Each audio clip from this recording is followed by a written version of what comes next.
galera, sejam muito bem-vindos ao Vamos de Vendas, um podcast criado para conectar visionários como vocês a um time de vendas de elite. Lembrando, esse podcast é um oferecimento da Zorro CRM, um software para você controlar a sua operação comercial com um blueprint de vendas, inteligência artificial, múltiplos funis, automação do fluxo de trabalho e ainda uma instalação fácil e rápida. Para saber mais, acesse zorro.com/CRM. Eu, que sou seu companheiro nessa jornada aqui, te conectando com os melhores profissionais de vendas do país e do mundo, me chamo Marcelo Pereira e vou te acompanhar num episódio diferente, talvez até especial, porque eu já conheço o convidado, já tive a oportunidade de conversar com ele várias vezes. E eu digo especial porque talvez você não saiba quanto vai vender daqui a um ano, talvez não saiba daqui a 6 meses, 2 dias ou até no final do dia.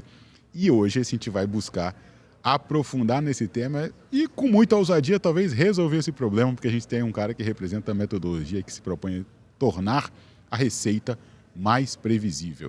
Tiago Muniz, muito obrigado pela presença. Se apresenta para a nossa audiência, por favor. Uma honra estar aqui com você, Marcelo. Marcelo é um grande amigo, grande parceiro da Receita Previsível aqui no Brasil também. Muito bom. Estou trocando essa ideia aqui de alto nível com vocês. Bom, eu sou o Tiago Muniz, sou CEO e sócio da Receita Previsível. Sou sócio do Aaron Royce e estruturo a metodologia aqui na América Latina e sou responsável por ajudar as empresas a construir sua máquina de vendas e gerar previsibilidade, né? Com aquilo que a gente controla e analisando aquilo que a gente não controla, passando um pouco do que a gente vai falar também aqui no episódio de hoje. Ah, que legal. E assim, vamos começar já contextualizando, porque às vezes a pessoa já ouviu falar de SDR, MRR, mas ela não tem muita clareza de onde isso surgiu e qual que é o contexto da metodologia, que não é dar um play e saber quanto eu vou faturar daqui a um ano. Aliás, se for assim, você já me avisa, porque... Se for só isso aí, galera, só comprar o livro. Mas isso é interessante porque a gente, né, que trabalha com vendas há muito tempo, como que a gente lida com os números que a gente gera na nossa operação, como é que a gente gera resultado para os nossos clientes, tudo isso vai passar por 3 coisas que são simples, mas que são necessárias: pessoas, processos e tecnologia. Então, a Receita Previsível foi criada pelo meu sócio, pelo Aaron, que vai ser depois aí, vai também participar aqui do podcast, também vai gravar um pouquinho da história dele. Lá no Vale do Silício, o Aaron teve uma startup, ele, né, quebrou essa startup, foi trabalhar numa outra empresa e construiu um método, né, ajudando empresas a qualificar sua demanda através do entendimento se aquele cliente está no momento de compra ideal, se esse cliente tem a necessidade daquele produto, ou seja, ele tem requisitos para poder estar dentro daquele perfil e também entendendo qual que é o nível de consciência que essa pessoa tem com relação àquele produto. Bom, por que eu falei isso de um jeito diferente do que dá no livro para quem está escutando a gente aí ouvindo o podcast? Eu conheci a metodologia do Aaron muitos anos antes de conhecê-lo. Eu trabalhei numa multinacional, na Coca-Cola, saí de lá, trabalhei em agência, abri uma empresa de marketing digital, depois uma empresa de tecnologia, saí, trabalhei com varejo, trabalhei com N mercados. E um dos desafios que eu tinha era como gerar leads de forma previsível, como gerar mais negócios para o meu cliente. E aí eu me aprofundei muito na parte de marketing, eu vivia vendas desde o início, eu empreendia, né? Então eu era o meu próprio vendedor. E tinha que vender, não tem jeito. Tinha que vender, não tem jeito. E aí eu conheci um blog de um cara chamado Aaron Royce, depois o livro dele, e comecei a implementar da minha maneira esse método. Alguns anos se passam, e eu aperto a mão desse cara virtualmente, me torno sócio dele e desenvolvo, né, com ele outras questões do método aqui no Brasil. Hoje eu sou o único sócio que o Aaron tem que implica na parte de trabalhar o processo de implementação da consultoria, né? Então, eu ajudo ele a desenvolver o método e atualizar, né? Trazer novidades, trazer aí atualizações de mercado também. Você me contou essa história e a gente estava, não sei se você se lembra, tomando um café porque o voo estava atrasado. É verdade, é mesmo. E ela, para quem está ouvindo agora, parece que foi, sabe a história de jogador de futebol, mas você está distante? O cara estava jogando aqui comigo, treinando, de repente está jogando no Barcelona. No meio do caminho entre a pelada e o Barcelona, tem uma história muito longa. E aí eu queria, assim, a gente talvez não vai aprofundar tanto, mas eu queria que você contasse um pouco disso e como também que foi a sua participação na evolução do método, digamos assim, né? Porque muita gente diz que usa o método, mas está, na verdade, fazendo uma parte dele, e aí eu queria aprofundar um pouco mais nisso, o que é? Porque não é só um método de qualificação, não é só o SDR, como é que é o conjunto disso e, na real, por que isso dá tanto resultado? Vou vou contar um pouquinho dessa história, do como a gente se aprofunda no método através da minha história também. Ótimo. Eu comecei, na verdade, no mundo acadêmico muitos anos atrás. Eu tenho 10 anos que eu dou aula na Fundação Getúlio Vargas e em outras instituições aqui do Brasil.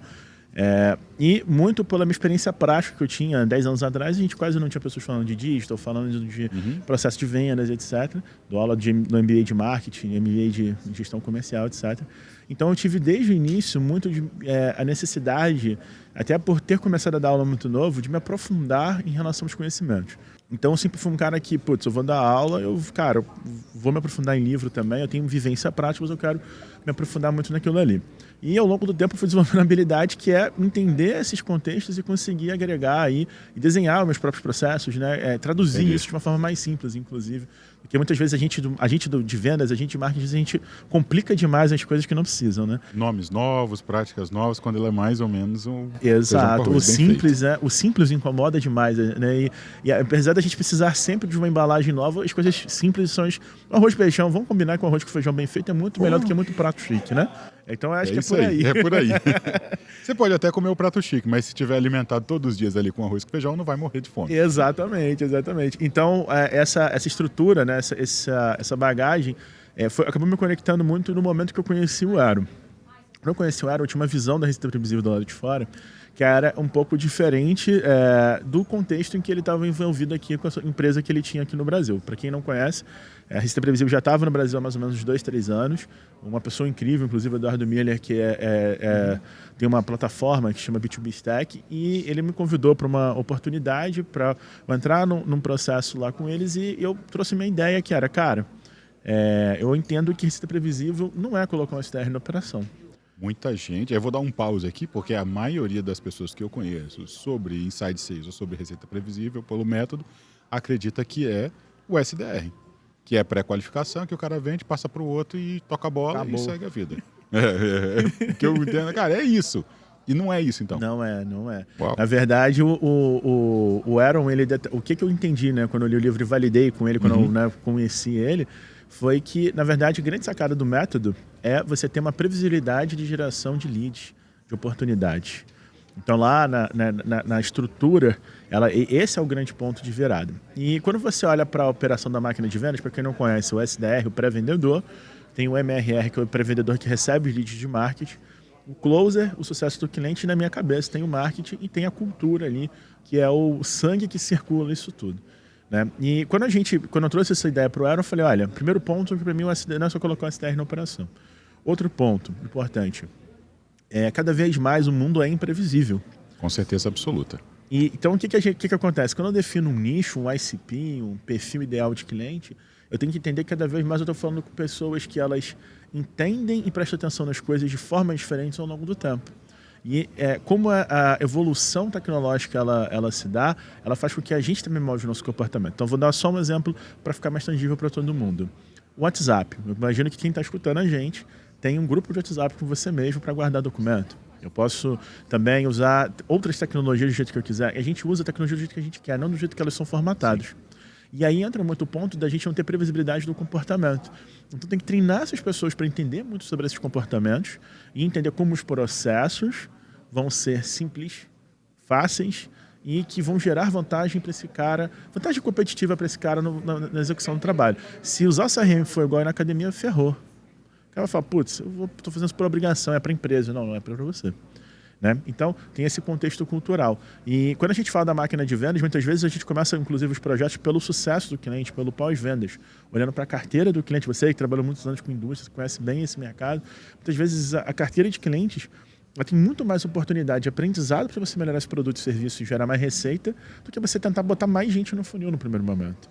Então, aqui no mundo real, aqui no Brasil, tem outros contextos que foi isso que eu apresentei por Aero. E aí isso é sensacional, porque quando a pessoa fala de máquina de vendas e falando de receita previsível e tá com a cabeça lá no SDR, às vezes ele tem uma base boa, que ele já atende, entre aspas, os clientes já estão satisfeitos ou deram o voto de confiança ali que comprou, mas tem uma oportunidade gigante e está pensando em colocar um SDR porque ele comprou um livro e não interpretou da maneira correta e tudo mais. É isso que você está... Isso mesmo, isso mesmo. É completamente diferente do que eu imaginava quando eu o conheci pela primeira vez. Eu já te ouvi falando isso, até te fiz uma provocação para você falar sobre isso, mas... Boa, perfeito. E eu acho que um ponto importante é justamente essa experiência prática que você... Marcelo, para quem não conhece, Marcelo é o cara mais ninja que eu conheço de negociação. Assim, realmente. E um ponto importante é, quando uma passagem de bastão, o conceito de passagem de bastão ele é bem feito, o vendedor, o closer, o gestor que vai concluir uma venda, ele tem um ambiente estratégico para entender a venda como um projeto. Entender, né, você como especialista, as informações que eu tenho que descobrir, as informações que eu já tenho e aquilo que é negociável e o que é inegociável. Quando eu vejo essa pessoa do outro lado como um parceiro e não como uma disputa, isso muda o jogo.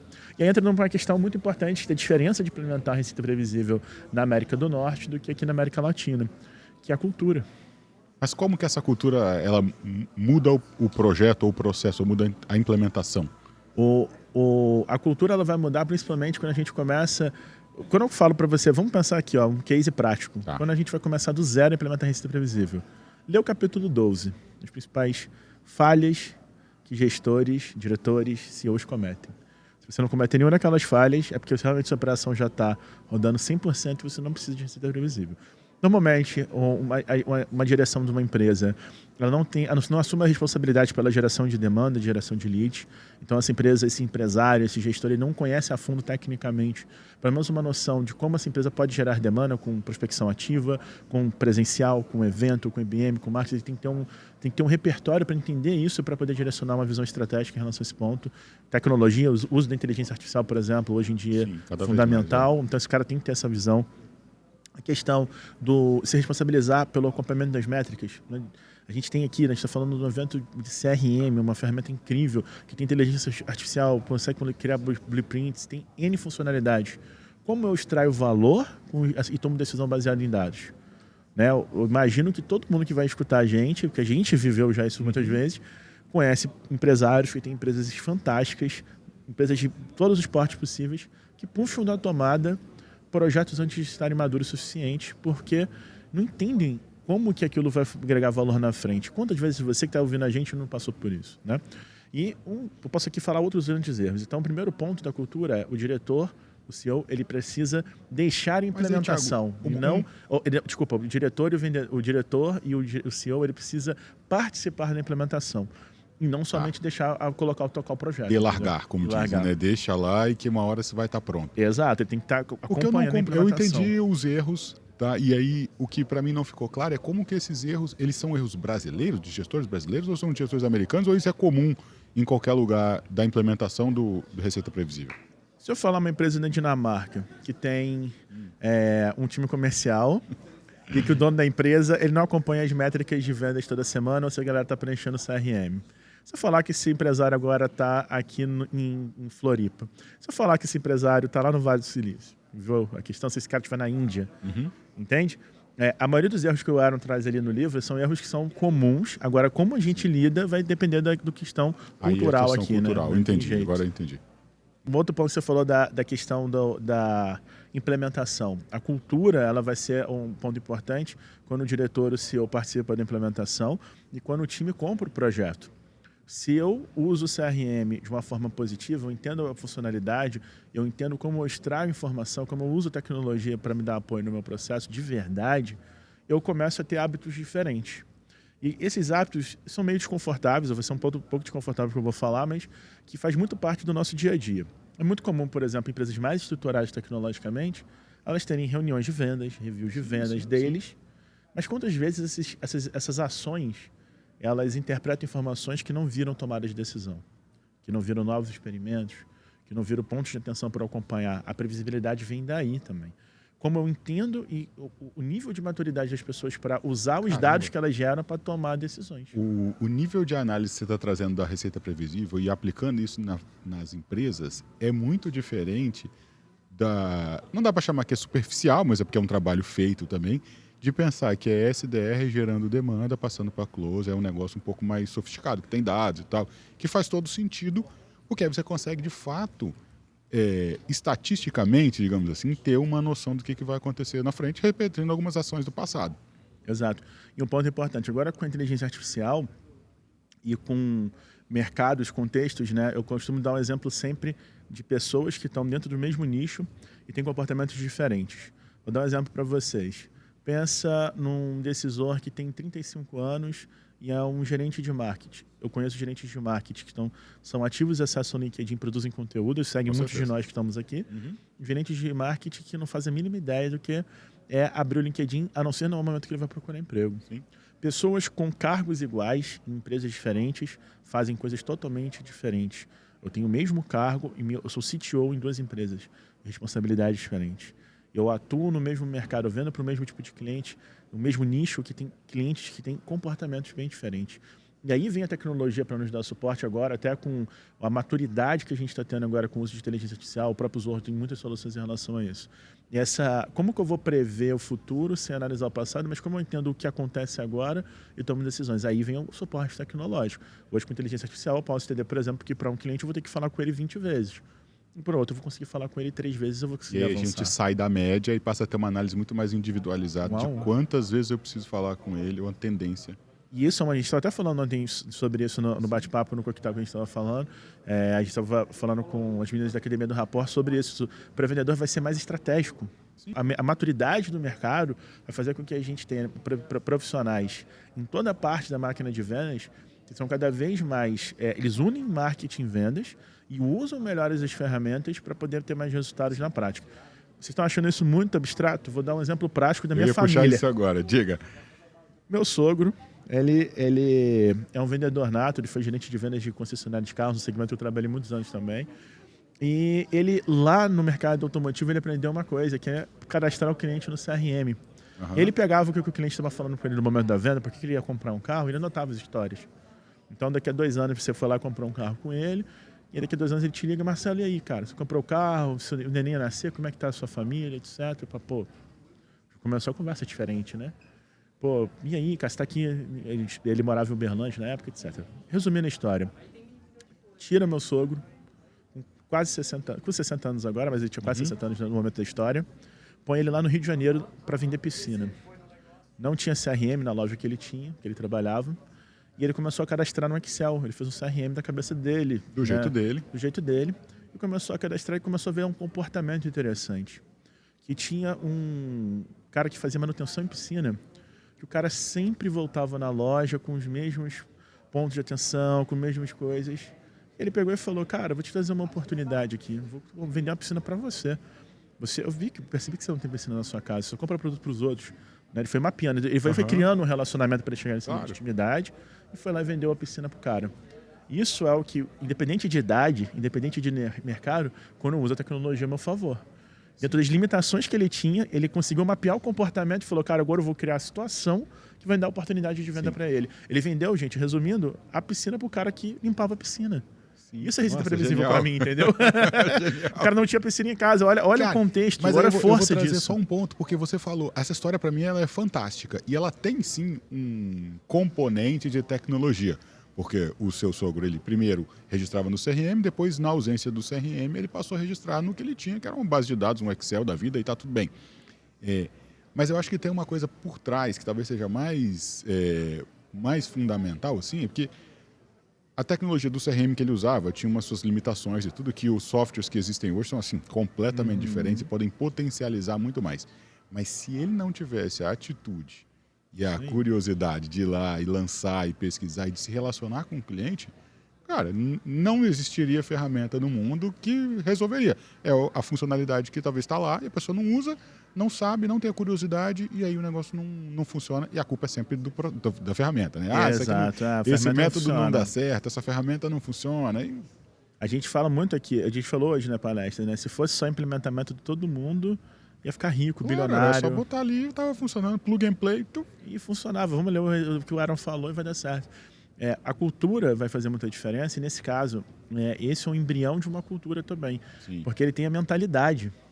Então, agora olha que coincidência. Agora ele trabalha numa outra empresa de venda de lubrificante automotivo. O seu sogro. E o meu sogro. Eu tava preocupado se era o Aaron Ross. Falei, rapaz, não. lubrificante ele vai Apesar de beber tantos daqui a pouco. filhos, apesar de tantos filhos, ele não tá nessa ainda não. Mas não desconsidero essa possibilidade.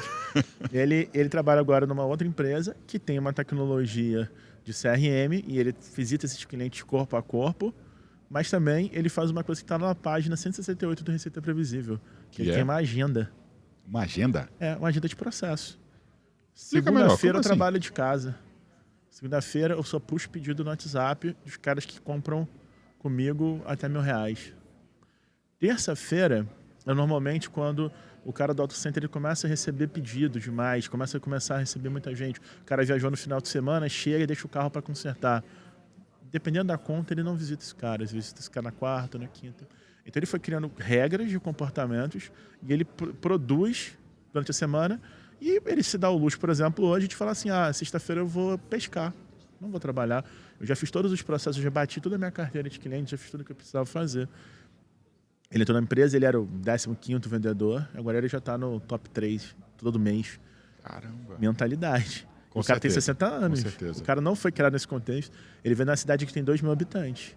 Então, o que é o ponto? A gente, como educador, nós que somos professores, diretores de empresas, CEOs, o RH também tem que entrar muito nisso. Ele tem um papel que é fazer com que as pessoas se aproximem da educação, entendam como que isso vai gerar valor nas suas vidas. Foi o que você falou. O que mudou nele foi a mentalidade. Então, se eu tirar ele desse contexto e botar ele para vender Zoho CRM, ele vai arrebentar. Entendeu? Ele vai conseguir fazer. E é isso que é o grande desafio. Como a gente faz o que as pessoas usem melhor a tecnologia, vai ser como elas vão gerar valor. Nossa, eu entendi. E como eu disse, né, voltando lá no que eu falei da Receita Previsível, das primeiras vezes que eu ouvi falar, era SDR.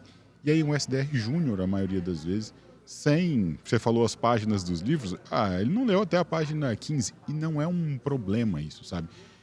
Às vezes a empresa não acha que precisa fazer um onboard, um treinamento, e que vai colocar uma pessoa para ligar e que ela vai resolver todos os problemas sem, né, a implementação do método.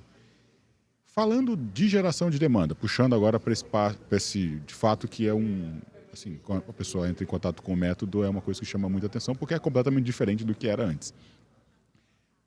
Quais que são assim, os benefícios de fazer isso e os desafios que encontra quando você tropicaliza, digamos, quando traz para o Brasil?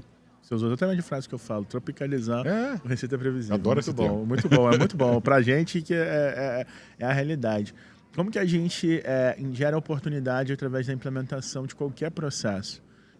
Ao mesmo tempo que eu estou cobrando que um diretor, um senhor, ele participe de um processo, ele também tem que ver valor agregado nisso que a gente está fazendo. Então, a gente tem que gerar vitórias rápidas durante a implementação. Então, o primeiro desafio é entender dentro da sua realidade de negócio o que é fundamental para você virar o ponteiro de negócios da sua operação para ter resultado. Vou dar um exemplo prático. Eu tenho uma área de sucesso do cliente. Muitas vezes eu falo para o profissional de sucesso do cliente que fala, eu não sei como é que eu gero valor, como é que eu aumento a verba, como é que eu aumento a estrutura. Cara, as pessoas dentro da empresa têm que ver sucesso do cliente como uma coisa que eles precisam ter para gerar mais lucratividade e não para dar suporte somente ao cliente. Sim. Então, quando eu vou para sucesso do cliente, quando eu vou para marketing, quando eu vou para pré-vendas, eu tenho que entender qual que é a vitória rápida que eu consigo colocar para rodar dentro da minha empresa. Um exemplo disso foi o que a gente acabou de falar. Eu posso começar, por exemplo, pela minha carteira, depois eu vou lá e volto para o SDR. Outro ponto importante que eu adorei que você falou é a questão da júnior ou sênior.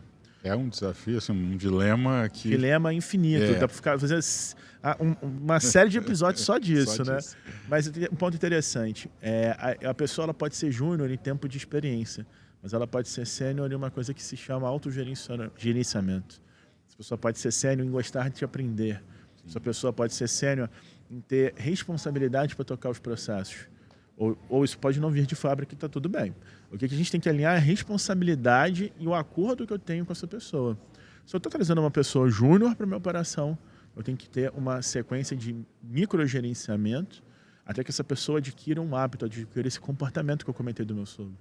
Então, isso às vezes é desconfortável a gente falar, poxa, eu não quero microgerenciar ninguém, eu não quero microgerenciar ninguém da minha empresa, nem dos meus clientes. Mas no início eu preciso fazer com que essa pessoa molde o comportamento. Sim. E a tecnologia vai te ajudar para isso, mas o seu comportamento e como você vai ensinar isso para ela, também vai mudar. Senão essa pessoa ela também vai ter a vergonha de não trazer para você os dilemas que ela tem, ou os insights que ela teve, as dúvidas. Se você não gera um ambiente confortável para as pessoas discutirem suas fraquezas, você não vai ter Legal. melhoria nos seus processos. E da sua tecnologia também não. Então, isso eu acho que é o grande dilema da senioridade. E, ao mesmo tempo, o sênior, o que é o contraponto? O sênior tem a dificuldade de seguir o processo, porque o cara vende Já bem, o cara sabe. gera resultado. Então, você também tem que ter o balanço entre essas duas coisas. E vão ser formas diferentes da gestão atual. A gente conversou um pouco com a Camélia agora há pouco e ela trouxe um conceito de onboarding ágil, de fazer como um design sprint, não, como uma metodologia ágil, fazer um sprint planning com o vendedor, com o SDR que está entrando e acompanhando isso numa fase de onboarding, né, enquanto ele está começando, todos os dias. E aí talvez isso que você traz como microgerenciamento pode se fundir um pouco nesse isso. acompanhamento mais próximo ali e tal, até garantir que ele fez o que devia ser feito na parte de treinamento e que ele de fato está pronto para sair e começar a vender. Sim. Porque é o interesse dele também entregar os resultados, né? Eu adorei o exemplo da Cameli, não tinha ouvido, mas bacana, vou até... Quem quiser inclusive conferir o episódio, né? Tá aí, é só clicar aí. Assim que acabar esse, passa pro próximo da Camélia. Se for da Cameli, eu lembrei também do Ricardo, do sócio dela, que o Ricardo fala também muito de métricas, também é um outro Sim. ponto importante também. Vamos entrar nele aqui daqui a pouco nas Daqui a pouco a gente fala métricas. dele também. E é um profissional bacana para vocês seguirem também. Quando a gente fala dessa questão do onboard, é muito legal o exemplo prático que a Camille trouxe, que o Marcelo comentou, pelo um ponto que é como que eu posso fazer isso de uma forma mais simplificada ou mais robusta dentro da operação. Vou falar meu próprio case agora, da Receita Previsível. Hoje o onboard para vendedor da Receita Previsível, ele tem 30 vídeos para assistir, que ele vai assistir durante 30 dias úteis. Um por dia. Isso. Nenhum vídeo tem mais do que 5 minutos. Cada vídeo tem uma atividade, em cada dia ele tem uma missão diferente ali para ele executar. Então, o primeiro dia ele começa aprendendo como é que enriquece lead e entendendo o nicho que ele Isso vai no trabalhar. primeiro dia? Primeiro dia. Ok. Segundo dia ele faz o primeiro curso. E aí, para quem não sabe o que é enriquecer um lead, conta para nós, por favor. Quais são as pesquisas que você vai fazer prévias para começar a ligar? Quais são as diferenças para lead de inbound, outbound? Tudo isso. E cada dia desse cara, durante os primeiros 30 dias úteis, ele tem uma evidência prática de que ele fez aquilo. Então, essa evidência prática vai ter que ser ou uma ação ou uma produção de conteúdo. Então, isso já coloca essa responsabilidade à autossugestão. Uma outra coisa que eu coloco, dentro dos vídeos, no início, a gente tem todas as tarefas, nas primeiras 2 semanas, eu coloco todas as subtarefas ali que esse cara vai executar. Ao longo dos dias, eu vou alternando os comportamentos. Então, tem coisas que eu falo no vídeo, eu falo, olha, isso aqui eu não vou colocar na Asana, para ver se você está entendendo como você usa a Asana também. Então, você vai lá e vai adicionar essa tarefa lá. Entendi. E aí, eu não coloco isso escrito. Então, se o cara assistiu o meu vídeo e entendeu, ele vai lá. Tem vídeo que a gente fala, inclusive uma coisa que está escrito no livro, que uma das coisas que trouxeram sucesso para o Aaron foi justamente ele entrevistar pessoas de outros setores da empresa. Hoje, além de você fazer a atividade A, B e C, você vai falar com a gerente de marketing, com a coordenadora de marketing, com a Isabela, e vai entender ali com ela os principais pontos das ações de marketing que estão rolando esse mês e ver o que você pode ajudar para produzir um post, um conteúdo. Mas, pô, o cara é SDR, por que o cara está fazendo isso? Meu propósito é transformar negócios através da educação. A minha empresa é uma empresa de educação. Se o cara está dentro da minha empresa e ele não gosta de educação, não gosta de estudar, Não tem como. entendeu? Tem a ver com a minha cultura, com a cultura do meu cliente. Eu tenho que pedir para o meu cliente fazer o SDR dele fazer um fechamento, o CS dele fazer um fechamento? Não. Cada estrutura vai depender de uma ação prática diferente, um comportamento diferente.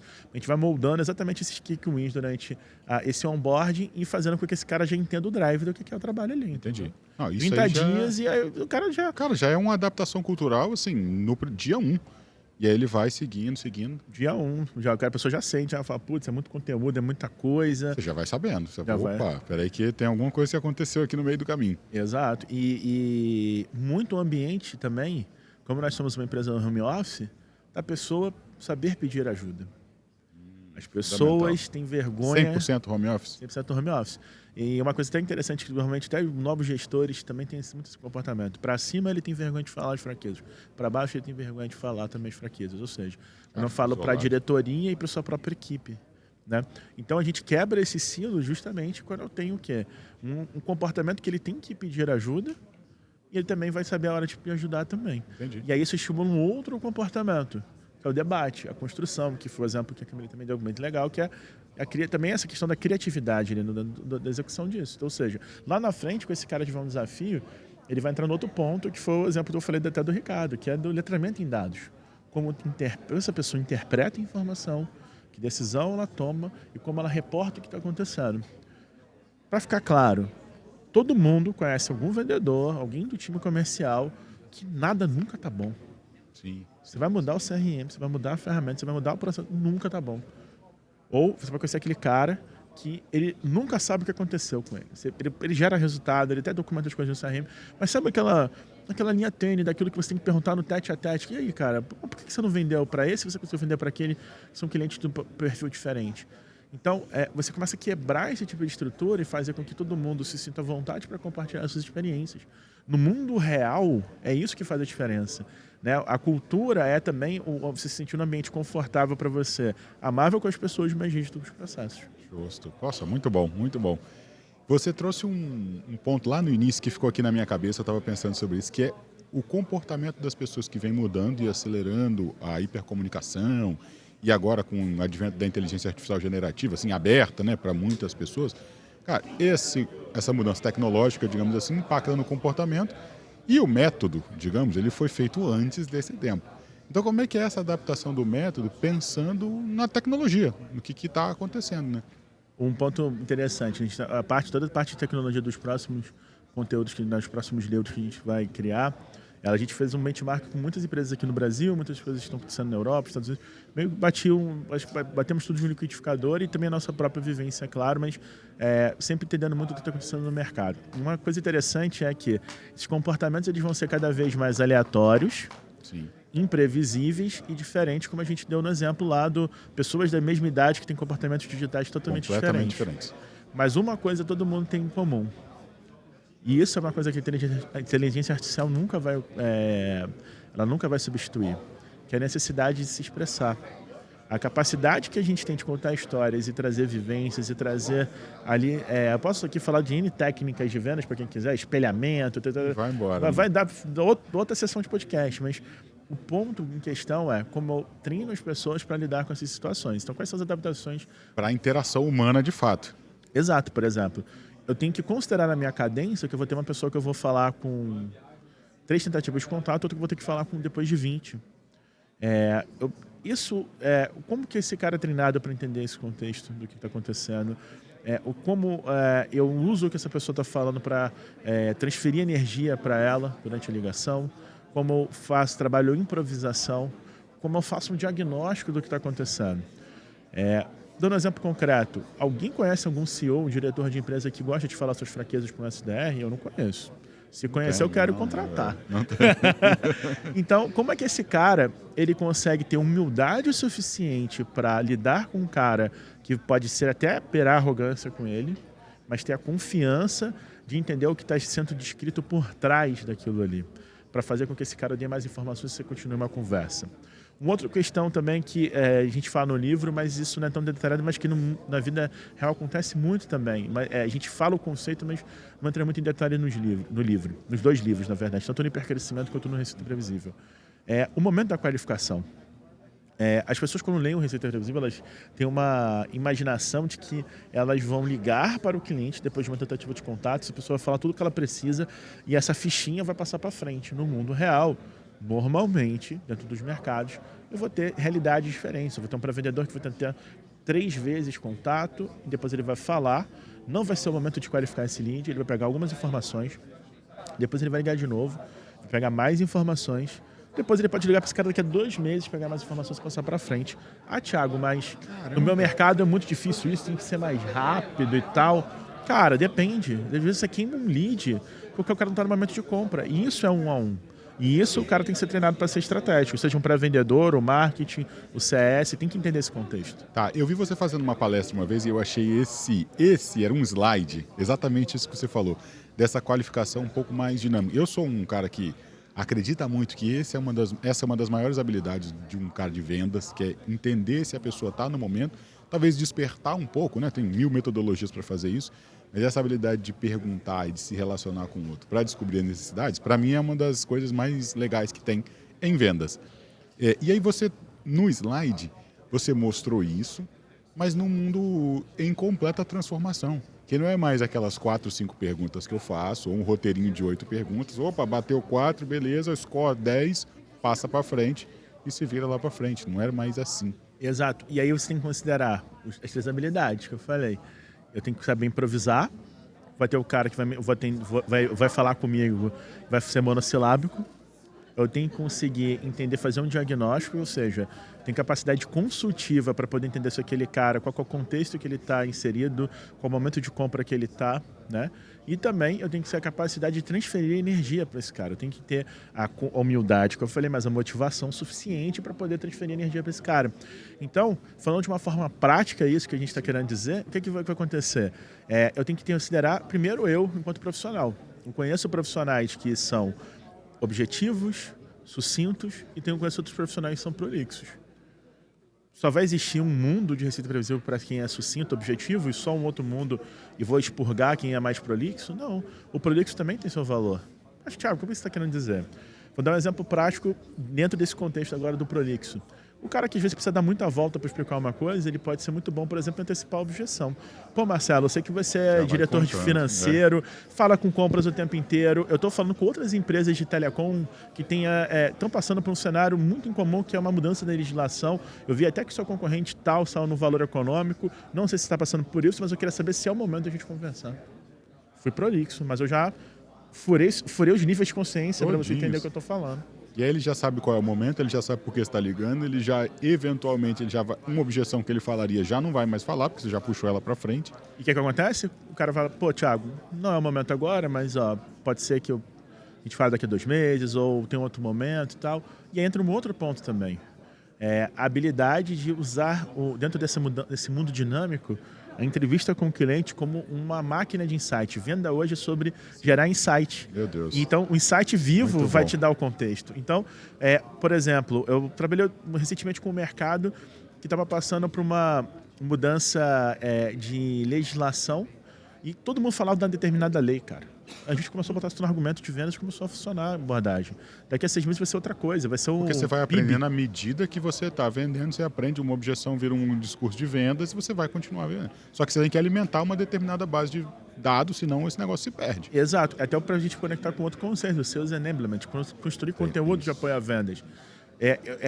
Vamos pensar em 2 cenários aqui. Da Vinci tem um livro muito bom, inclusive, que fala sobre Sales Enablement, agora esqueci, não me recordo o nome, mas dá um exemplo muito bacana nisso. Da Vinci inventou o paraquedas. Na época que ele inventou paraquedas, ninguém patrocinou ele para construir a máquina. Porque naquele momento não fazia sentido nenhum alguém querer pular de paraquedas. Não tinha nem avião? Exato. Sales Enablement, que material de apoio a vendas o Da Vinci precisava nesse contexto? Nenhum material de apoio. Exato. O mercado não está pronto para aquilo. Agora, por exemplo, máquina a vapor. Quando o cara foi lá, criou a máquina a vapor e falou, olha, a força de 200 cavalos e de 50 homens dentro de uma máquina vai te ajudar a você furar petróleo de uma forma mais rápida, puxar água. Eu tenho agora um contexto. Já estou com uma dificuldade, está muito mais latente, agora você me traz alguma coisa que me ajuda a seguir para frente. Aí agora eu vou trazer um estudo de caso para esse cara. Isso foi feito, gente, no início do século XX. Sim. O telefone, outra questão também da tecnologia. Isso é muito doido, porque... Não, você traz os pontos e aí eu vou conectar a máquina a vapor com o seu sogro e com toda a história que a gente está contando, porque a tecnologia ela é essa camada aceleradora. Se antes ele fazia no caderno, e aí você falou que trabalhou em concessionária, o Joe Girardi lá, que é considerado o maior vendedor da história, é de um ambiente de concessionária. Exato. E não tinha um CRM, tinha um baita de um caderno, livros e livros e livros, onde ele anotava essas informações e entrava em contato com o cliente, fazendo follow-up, né? Anos e anos. Quem quiser pode aprofundar mais na história. Mas nesse mesmo ambiente, depois a gente tem uma planilha de Excel, depois um CRM, a mentalidade de registro da informação e de adaptação ela é constante. O que vai mudando é que você vai fazendo isso cada vez mais rápido. E agora com IA, então, você faz isso num instalar de dedo. Vou mandar um prompt. Me diga quais são as dores que um CTO de empresas de telecom podem ter, considerando os dados de mercado mais atualizados que você tem. A IA vai te dar. Você vai pegar ali, vai pegar uma coisa, vai pegar outra, vai perguntar para o cliente, vai dar um contexto para que isso aconteça. E aí entra numa questão também interessante do relacionamento, né? Uma coisa que eu gosto muito de fazer, visitar cliente com os meus vendedores dos meus clientes. O farmer e tal, eu falo, não, vamos pegar uma rota aí, eu vou, quando é fora de São Paulo, vou com o cara, passo o dia com o cara andando. E é nítido o cara que tem bom relacionamento e o cara que não tem bom relacionamento. E entra numa outra questão, que é o perfil. Tem cara que é bom para prospectar, tem cara que é bom para fechar, tem cara que é bom para fazer a parte de relacionamento, tem paciência para isso também. E aí, esse é um ponto que para mim ficou marcado da metodologia, que é essa divisão de um time de vendas onde cada um tem sua especialidade. Não necessariamente ele precisa fazer tudo desde o início até o final e, claro, é como um jogo de futebol, eu sempre dou essa analogia. Exato. Tem goleiro e tem centroavante, cada um faz o seu trabalho. E aí cada um também é cobrado por uma métrica específica, né? E entra num assunto muito bom, de uma palestra muito boa sua, viu? Que é de comissionamento e remuneração. É verdade. Muito boa a sua palestra, inclusive. Que esse é um ponto interessante, que é como que eu crio a remuneração, ela tem que ser o maior protetor do meu processo de vendas. E aí o que acontece? O cara faz um modelo de comissionamento que não tem nenhuma conexão com a realidade prática de um CS, ou de um pré-vendedor, ou de um vendedor, ou não envolve o marketing nessa meta de alguma forma. E aí desagrega o time. Aí cada um vai pro seu lado, o cara vendeu aqui um negócio que eu não vou conseguir fazer. E aí você perde a cultura. Então, olha o quanto que é importante, e aí entra num outro conceito, margem de contribuição.